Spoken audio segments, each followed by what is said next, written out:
Radio J, comme tous les matins, nous sommes à présent en ligne, en direct avec Patrick Kanner, je vous le disais, président du groupe socialiste, écologiste et républicain au Sénat. Bonjour Patrick. Bonjour Eliana. Merci beaucoup d'être avec nous ce matin sur Radio J. Alors beaucoup de sujets d'actualité, en plus on a le temps ce matin, donc ça tombe bien. On va peut-être commencer par parler de ce qui s'est passé hier à l'Assemblée nationale. Vous avez vu cette vive tension avec ces députés LFI, Aymeric Caron en tête, qui ont brandi des photos d'enfants gazaouis qui ont été tués pendant la guerre. On a entendu le ministre chargé délégué de l'Europe, Benjamin Haddad, qui a dénoncé l'outrance, la caricature des propos tenus par le député LFI. On sait que la séance a été suspendue ensuite par Yaël Braun-Pivet. Avec quel regard vous avez observé cette situation ? Qu'est-ce que vous en pensez, Patrick ? Tout d'abord, ce n'est pas la première fois que LFI ne respecte pas les règles de bienséance qui existent à l'Assemblée nationale ou au Sénat, au Parlement. Quand on est parlementaire, on respecte les règles de la structure qui vous accueille naturellement. Ça s'est passé aussi, rappelez-vous, avec Monsieur Delogu, personnage ô combien médiatique maintenant, député de Marseille, qui avait brandi un drapeau palestinien en soutien à la cause palestinienne. Enfin, LFI soutient la cause palestinienne, LFI est antisioniste, pour ne pas dire plus, chacun l'a bien compris. Donc, ils utilisent tous les moyens pour pouvoir montrer, y compris sur, malheureusement, des considérations électorales, leur soutien au peuple palestinien. Naturellement, qui peut, entre guillemets, ne pas être sensibilisé par tous ces morts de civils liés au bombardement israélien, mais en oubliant la cause. Aujourd'hui, il y a encore plus de 50, sauf erreur de ma part, 59, oui. otages israéliens qui ne sont pas libérés, qui sont torturés, qui sont violés, qui sont parfois massacrés. On l'a vu avec le petit Kfir en tant que tel. Et dans quelques dizaines de minutes, j'ai un petit déjeuner dans le cadre du groupe d'amitié Israël-France, France-Israël, avec Roger Carucci, son président, avec l'ambassadeur d'Israël en France, et nous allons évoquer la situation au Proche-Orient. Donc c'est de la provocation. Ouais. Certains dénoncent une obsession. Respect des règles. Certains dénoncent une obsession antisémite, vont même jusqu'à utiliser ces termes-là. Qu'est-ce que vous en pensez ?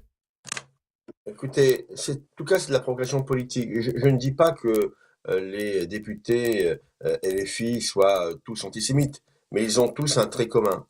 C'est l'antisionisme primaire, pas d'autre mot, qui fait qu'aujourd'hui, ils placent une cible dans le dos de chaque juif en France.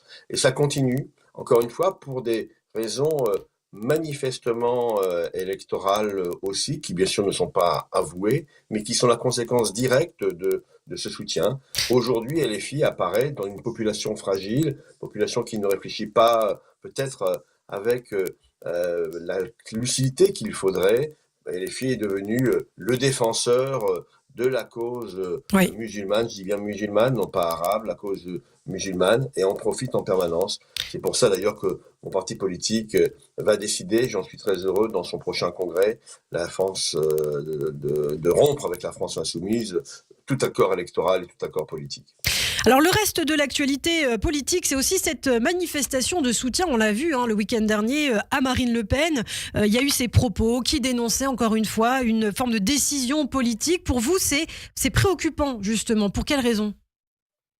Alors, c'est très préoccupant. Ce week-end, effectivement, a eu lieu place Vauban, donc derrière les Invalides, cette manifestation qui a ravivé les hostilités à l'encontre de l'indépendance de la justice.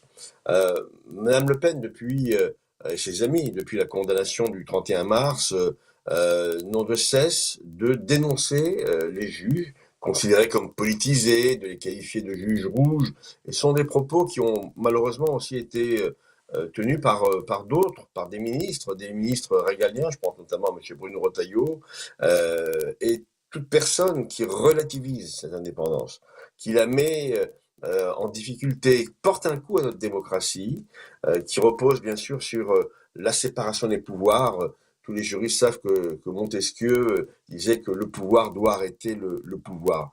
Au nom de ce principe, je suis parlementaire, le pouvoir législatif vote les lois, l'exécutif les met en œuvre et les fait appliquer. Et le pouvoir judiciaire interprète ces lois et les fait respecter.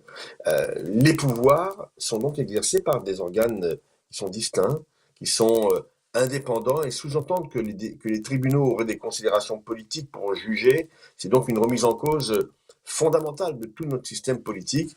Et pour moi, donc, ce sont des attaques inacceptables et je vois avec une immense tristesse que ces magistrats sont maintenant placés sous protection policière, que leurs logements sont surveillés pour éviter tout débordement. C'est pas vraiment supportable dans une démocratie.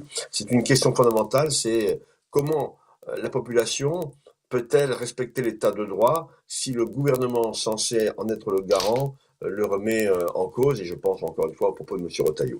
Alors, plus globalement aussi, Patrick, qu'est-ce que vous pensez de cette peine d'inéligibilité contre Marine Le Pen ?